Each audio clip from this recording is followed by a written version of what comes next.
Now, the Three Martini Lunch with Greg Corombos and Jim Garrity. And welcome, everyone, to the Tuesday edition of the Three Martini Lunch, along with Jim Garrity of National Review. I'm Greg Corombos of Radio America. We have good, bad, and crazy martinis for conservatives today, and we also want to let you know that we're sponsored today by Simply Safe Home Security. Protect your home the smart way, without the expensive long-term contracts, using Simply Safe Home Security. Visit simplysafe.com/ricochet. That's spelled SIMPLISAFE.com/ricochet. And more on their great products a little bit later in our podcast. Jim, we start with the good martini, of course, and we begin with the first day of weekly business. I don't know how we define day one anymore. Apparently there's a controversy about that, but we're not going to spend any time worrying about it. The first Monday, let's just say it that, of the Trump administration has had some activity. There were 3 executive orders signed on Monday. There are actually a couple other important things that happened even before that, like the president signing an executive order, I believe the day he was sworn in, ordering all federal agencies to ease the burden of Obamacare, essentially giving people in the administration the power to do what the secretary was granted to do in Obamacare, to set up all sorts of regulations and fees and penalties and all that sort of thing. Well, now that same discretion can be used to go in the opposite direction, so that's a good thing. He also reinstated the Mexico City policy, which forbids federal tax dollars being used to pay for overseas abortions. He also instituted a hiring freeze for federal workers outside of the military and law enforcement and health emergency response and that sort of thing. The other thing he did, of course, was TPP, withdrawing the United States from that. That's a little more divisive, a little more controversial on the right and on the left. And while I don't believe it's happened at the time we're recording here, he's expected today to greenlight the Keystone XL and the Dakota Access pipelines, which is happening in 2 days in this administration, which took almost 8 years to make a decision on in the last administration. So, Jim, while there's certainly a couple of controversial issues in there, for the most part, a pretty good start. Yeah, a lot to like. A couple bones to pick here and there. By the way, I think it's probably just the easiest way to describe it is the first working weekday of the Trump presidency. Look, nobody's going to get that much done on Inauguration Day. You got to run out. You got to tend all the balls. You got to do all that stuff. Nobody's going to give them that much gripe about it. And let's face it, that first day back from vacation, Greg, how much work do we get done? Not a lot. Not that much, right? You kind of ease yourself into it. So, probably at the top of the list, we should point out the Mexico City policy. This is basically saying no U.S. funds can go to a family planning organization that either does abortions or that lobbies against restrictions on abortions in their host countries. This is something that was in place during Republican administrations. Then Clinton got rid of it. Then George W. Bush brought it back. Then Obama got rid of it. And now, 2 days in, Trump has done this. I kind of feel like somewhere we don't have to do it directly in the Resolute desk, Greg. But considering how consistently Republican presidents and Democratic presidents have turned this policy on and off, I would just like to add it to a light switch in the Oval Office. Just go in there, flick, and it's on, flick, it's off. It's pretty consistent. The hiring freeze for federal workers. I saw Evan McMullin, who has decided that his short-lived independent conservative presidential bid will now turn him into a career of being a loud critic of Trump on everything, was saying, look, the hiring freeze doesn't really deal with the deficit and the debt. It's not, you're right. I don't know if Trump said the hiring freeze is going to single-handedly deal with the spending problem. Yes, it's about entitlements. If I sure as heck would love to see the Trump administration take a tougher line on entitlements. But that doesn't mean any effort to restrict, I don't want to boo any effort from the Trump administration to try to control spending, right?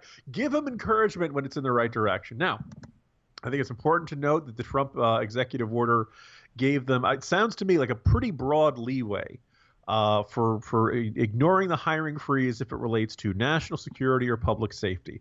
I don't know about you, Greg. I don't want the CIA and the NSA having a lot of unfilled jobs right now. Right. It does not apply to the military. Military recruitment can keep on going. And I also think it's important for public safety. Places like the National Institutes for Health. Hey, you know what? Keep working on the flu vaccine, guys. Because a bunch of folks I know caught the flu. This year's flu vaccine is terrible. And go back to the drawing board, guys. I don't want to see a lot of empty offices there. And yes, this is they're supposed to go on for 90 days while they put together a more structured plan for reducing waste and inefficiency and duplicative offices in the federal government. I think as long as this is kind of a short-term way of sending a signal to the federal bureaucracy, the era of endlessly increasing budgets is over. I have no problem with it. The only problem comes when, if you end up saying having all the guys who fix the machines at one particular U.S. mint retire. And suddenly you don't have any guys, and you don't have anybody to replace them. So, this is correct. It's not a long-term solution, but I do like it as sending a symbolic message there.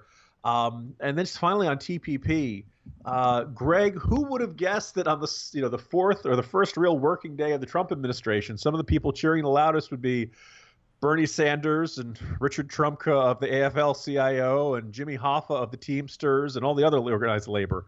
I realize this is an issue that divides the Republicans and Democrats. I realize this was an issue that Hillary Clinton said she opposed. Barack Obama could not get support for this trade deal at all. I think it indicates how much the battle lines and we talk about an era of endless partisanship, but here's an issue that really splits the parties. And kind of an unexpected development in the first couple of days of the Trump administration. If you're a child of the 80s or I guess early 90s, really, you'll enjoy Jim's headline on that story in today's Morning Jolt. So good work there, Jim. On to the bad martini now. And even in the very final hours of the Obama administration, he's doing things to make us bang our head against the desk. And Charles Krauthammer and others have pointed out how Obama's true colors shone after the election and his stiff-arming Israel at the UN and the wet foot, dry foot policy and so many other things that really were kind of a finger in the eye or just maybe a middle finger to those who are not fans of the president. He just didn't care anymore. But here's apparently the last salvo, at least that we know of. This is courtesy of the Free Beacon. Hours before President Donald Trump took the oath of office, the Obama administration directed $221 million to be sent to the Palestinian Authority, undercutting Republican opposition in Congress to the money transfer. The State Department, still under the helm of Secretary of State John Kerry at the time, informed GOP members of Congress of the action on the morning of President Trump's inauguration, according to the Associated Press. A State Department official and several congressional aides said the outgoing administration formally notified Congress it would spend the money Friday morning. The official said former Secretary of State John Kerry, former has a nice ring to it when it deals with John Kerry, had informed some lawmakers of the move shortly before he left the State Department for the last time Thursday. The story goes on to say that the Palestinian funds had been initially approved by Congress in 2015 and 2016, but a group of Republican lawmakers, including the head of the House Foreign Affairs Committee, Ed Royce, objected to it. And usually those holds, while not binding, are usually respected by the executive branch. In this case, the president just decided not to honor that.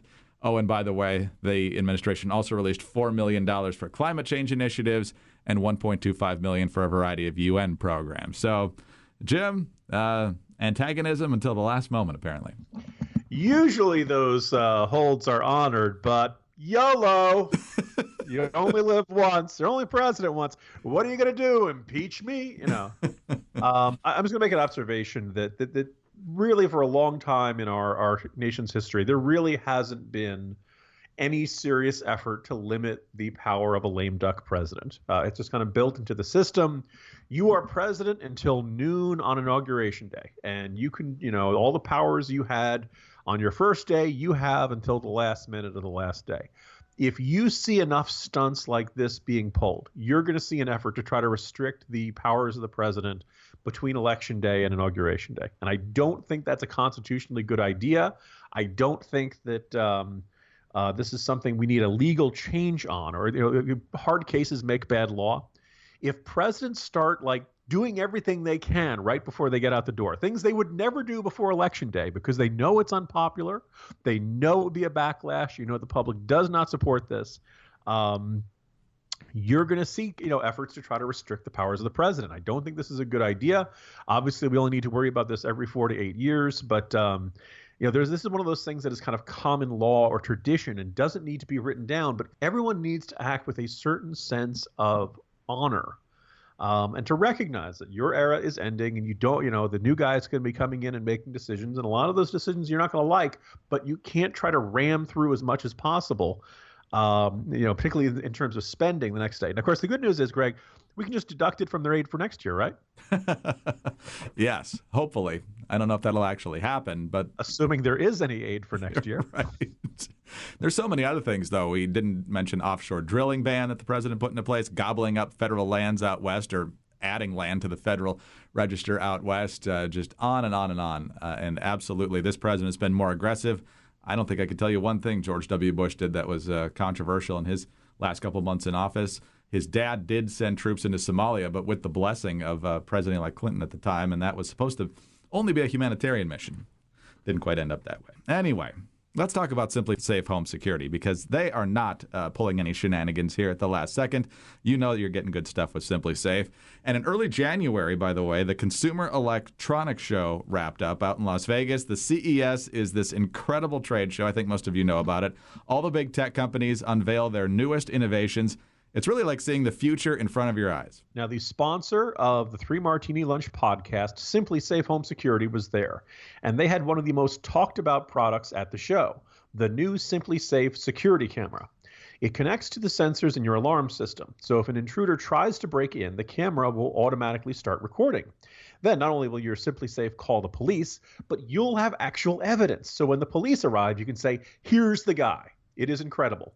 And if the police don't do anything about it, you can hire bounty hunters to go get them. No, you wouldn't necessarily have to do that. But think about how great it is not just to tell the police, I've been robbed, somebody tried to break into my house, but you have a photo of the guy, making the police work that much easier. Yeah, definitely a huge tool to cracking down on crime in your home and any home that has this incredible device, the Simply Safe security camera. You can check in at home anytime, anywhere. You don't even have to be there. Just live stream HD footage directly to your smartphone. Plus, with Simply Safe, there are never, ever any expensive long-term contracts. If you want to see for yourself what Simply Safe's brilliant technology can do for your home, visit simplysafe.com/ricochet. That's spelled SIMPLISAFE.com/ricochet. You'll even get their special 10% discount. That's only at simplysafe.com/ricochet. Fantastic. All right, let's move on to our crazy martini now. And Jim, as most of our listeners are probably aware, 2 of Trump's cabinet nominees got approved the day he was sworn in. That was Mattis for Defense and Kelly at Homeland Security.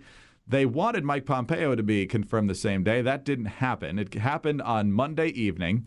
And Pompeo, the former now congressman from Kansas, was confirmed by a vote of 66 to 32. After Senate Democrats forced a 3-day delay, arguing that the critical post deserved a thorough debate. And we'll have a potential theory on why the vote ended up the way it was in just a minute, Jim. But, we've got controversial, and I use that in quotation marks, controversial nominees, supposedly from the Democratic perspective, like Sessions, like Price, maybe Betsy DeVos. Mike Pompeo was supposed to be a slam dunk. I can't think that his dismissal of Kamala Harris's climate change concerns rallied 32 Democrats to vote against him. But if 32 Democrats don't like Mike Pompeo, there's not a lot of cooperation that's going to happen in this next 4 years. Yeah, and a couple of days after Trump wins the election, right, and the whole country, certainly every Democrat is in shock, right, and they are they're horrified, they're scared, they're angry, they feel like the apocalypse is upon us, right? And I believe Pompeo was one of Trump's first a major announced cabinet nominees. And I was saying to people who were out on the ledge, look, it's not the end of the world, and that Mike Pompeo is a pretty, respectable, straight arrow kind of guy. This guy is a grown-up. Does this mean I'm going to agree with every decision he makes? Probably not.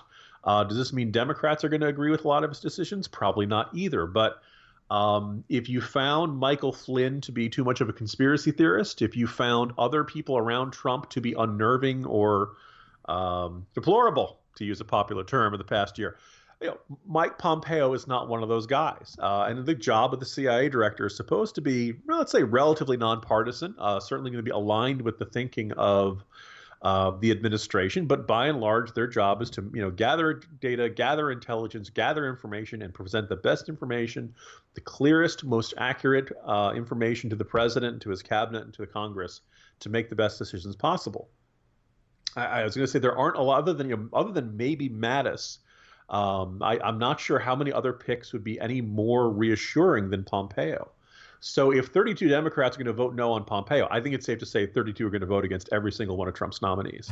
And if that's the way the game's going to be played, fine. Someday there will be a Democratic nominee, and you can count on the vast majority of Republicans in the Senate to vote against every single one of those nominees. Because I don't think Pompeo said anything in his confirmation hearings or past statements or past history in the House that would make you think this guy's some sort of unhinged radical who's going to, act out some sort of dystopian or Orwellian fantasy.